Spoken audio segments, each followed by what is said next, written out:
నమస్తే. TVL astrology topic ఛానల్కి స్వాగతం అండి. నా పేరు Vijayalakshmi, Vedic and KP astrologer. ఈ వీడియోలో అతిచార గురువు గోచారంలో కర్కాటక రాశిలో సంచారం చేస్తున్నాడు. ఈ కర్కాటక రాశిలో అతిచార గురువు గురించి ఈ వీడియోలో ద్వాదశ రాశుల వారికి అతిచార గురువు అంటే ఎట్లా అనేది, ఆయన ఇచ్చే ద్వాదశ రాశుల్లో ఫలితాలు, పరిహారాలు ఈ వీడియోలో చూద్దాం. అయితే అసలు జ్యోతిష శాస్త్రంలో గురుగ్రహాన్ని జ్ఞానం, సంపద, అదృష్టం, ఆధ్యాత్మిక మరియు విస్తరణకి ఎక్కువగా కారకుడిగా చెప్తారు గురువుని. 12 రాశుల్లో ఒక్కొక్క రాశిలోనూ 12 నెలల నుంచి 13 నెలల దాకా కూడా సంచరించే గురువు కొన్ని ప్రత్యేక పరిస్థితుల్లో వేగంగా సంచరించడం కూడా జరుగుతుంది. దీనిని అతిచారం అంటారు. అతిచార గురువు సాధారణంగా కంటే కూడా గోచార ఫలితాలకి భిన్నంగా త్వరితగతిన తీవ్రంగా ఫలితాలు ఇచ్చే అవకాశం ఇస్తాడు. రాశి చక్రంలో 12 రాశులపై కూడా అతిచార గురువు ప్రభావం, వాటికి తగిన పరిహారాలు ఇక్కడ చెప్పడం జరుగుతుంది. ఇక ముందుగా మేషరాశి. ఈ మేషరాశి వారికి అతిచారంలో గురు సంచారం అంటే కర్కాటక రాశిలో జరుగుతుంది కాబట్టి మేషరాశి వారికి చతుర్థ స్థానంలో గురు సంచారం జరుగుతుంది. వీరికి ధనలాభం, కీర్తి ప్రతిష్టలు, సంతానం లేని వారికి సంతానం కలుగుతుంది. కొన్నిసార్లు తొందరపాటు నిర్ణయాలు తీసుకోవడం వల్ల కూడా నష్టాలు సంభవించవచ్చు. ఈ మేషరాశి వారికి పరిహారంగా గురువారం నాడు విష్ణువుని ఆరాధించటం, పసుపు రంగు వస్త్రాలు ధరించటం ఈ మేషరాశి వారికి ఈ అతిచార గురువు వల్ల ఇంకా మంచి ఫలితాలు ఉంటాయి అనేది సూచించడం జరుగుతుంది. ఇక తదుపరి వృషభ రాశి. వృషభ రాశిని అనుసరించి తృతీయంలో గురు సంచారం జరుగుతుంది. ఇక ఆర్థికంగా వృద్ధి, ఆకస్మిక ధనలాభాలు, కుటుంబ జీవితంలో ఆనందం, స్థిరత్వం లేకపోవడం, కొంత ఒత్తిడికి ఎదురవుతుంది. ఈ మిశ్రమంగా ఉన్నాయి ఈ వృషభ రాశి వారికి. ఆర్థిక లాభాలు అయితే ఉంటాయి, ఆకస్మిక ధన లాభాలు సూచిస్తుంది, కుటుంబంలో ఆనందం సూచిస్తుంది. ఇక కాకపోతే కొంత స్థిరత్వం లేని మానసిక ఒత్తిడి కూడా ఎదురవుతుంది అనేది సూచిస్తుంది. కాబట్టి గురువారం నాడు వీరు ఉపవాసం ఉండండి. ఆలయంలో పసుపు లేదా పప్పు దినుసులు దానం చేయడం శుభప్రదంగా ఉంటుంది ఈ వృషభ రాశి వారికి. ఇక మిథున రాశి. ఈ మిథున రాశిని అనుసరించి ద్వితీయంలో అతిచార గురువు సంచరిస్తున్నాడు. ఇక వీరికి విద్య, ఉద్యోగ రంగాలలో మంచి పురోగతి, కొత్త వ్యాపారాలు ప్రారంభించడానికి అనుకూలం, పిల్లల విషయంలో శుభవార్తలు వినేది ఉంటుంది.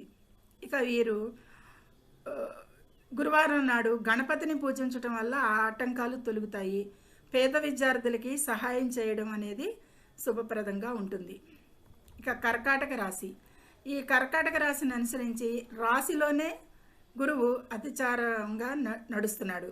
అంటే కర్కాటక రాశిలో అసలు గురువుకి ఉచ్చస్థానం బాగానే ఉంటుంది.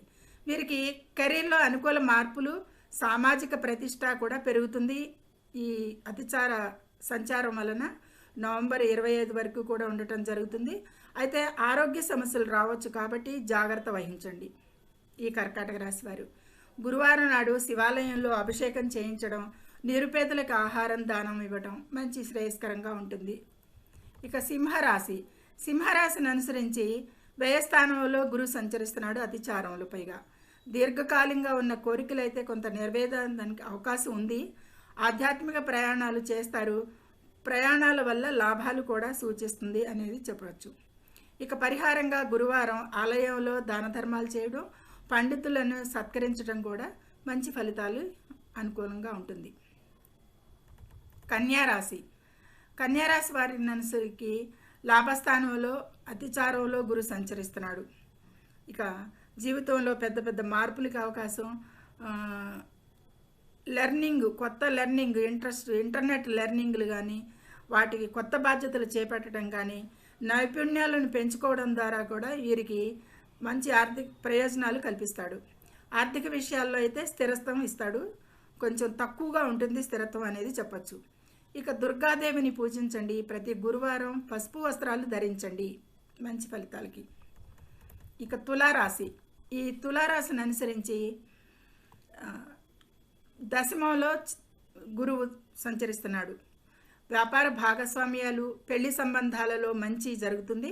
ఆర్థికంగా లాభాలు, ఊహించని విజయాలు వీటన్నిటికీ కూడా చోటు చేసుకుంటాయి అతిచార గురువు వల్ల ఈ తులారాశి వారికి. వీరు లక్ష్మీదేవిని పూజించడం, గురువారం నాడు కనకదౌర స్తోత్రం పఠించడం వల్ల ఆర్థిక సమస్యలు తొలగుతాయి ఎక్కువగా. ఇక వృశ్చిక రాశి, ఈ వృశ్చిక రాశిని అనుసరించి నవమ స్థానములో భాగ్యస్థానములో గురు సంచారం చేస్తున్నాడు. ఇక వీరికి ఈ ఆదాయానికి కొదవ లేకుండా ఉంటుంది. వీరికి అప్పులు ఏమైనా ఉంటే అప్పులు తీర్చుకునే స్తోమత పెరుగుతుంది. ఆరోగ్యం మెరుగుపడుతుంది. ఉద్యోగంలో పదోన్నతి లభిస్తుంది. పదోన్నతికి అవకాశాలు లభిస్తాయి. వీటన్నిటికీ కూడా వృశ్చిక రాశి వారికి ఈ గోచారలో అతిచార గురువు వల్ల మంచి ఫలితాలే ఉన్నాయి. వృశ్చిక రాశి వారికి పరిహారంగా ఆంజనేయుడిని పూజించడం, ప్రతి గురువారం అరటి పండ్లను దానం చేయడం శ్రేయస్కరం.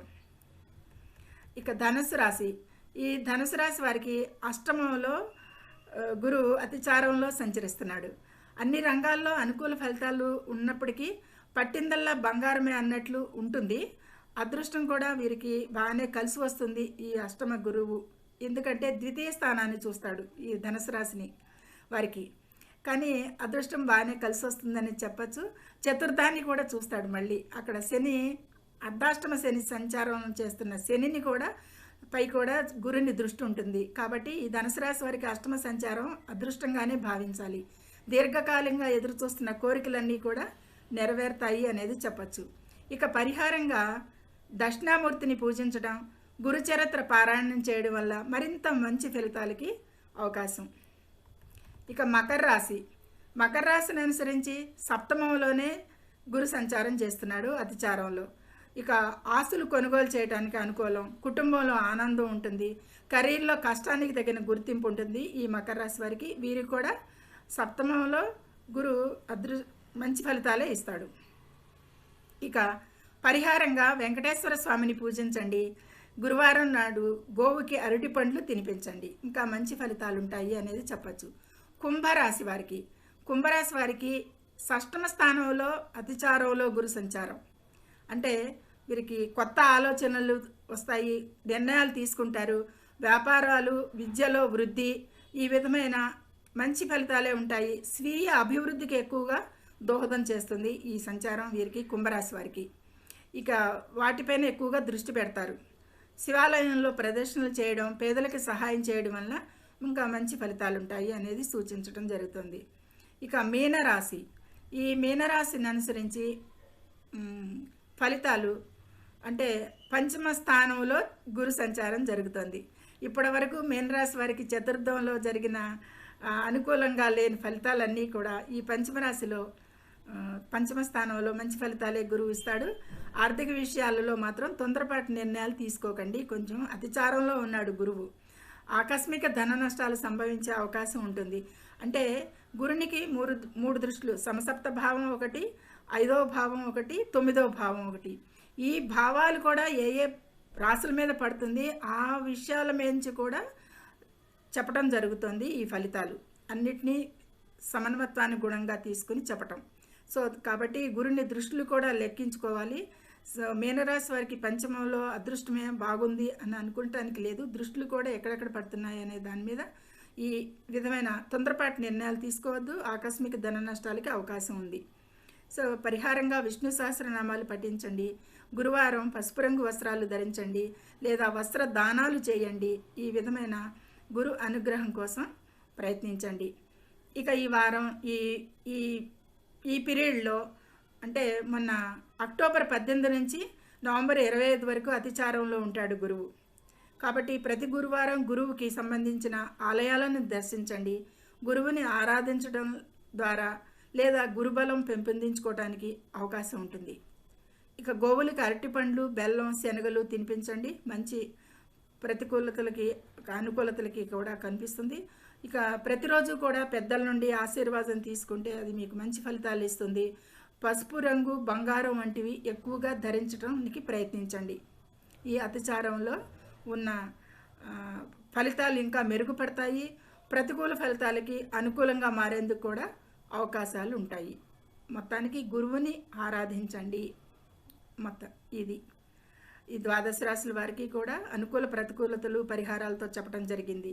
సర్వే జనం సుఖినో భవంతు. Please subscribe my channel, share and like it. Thank you very much.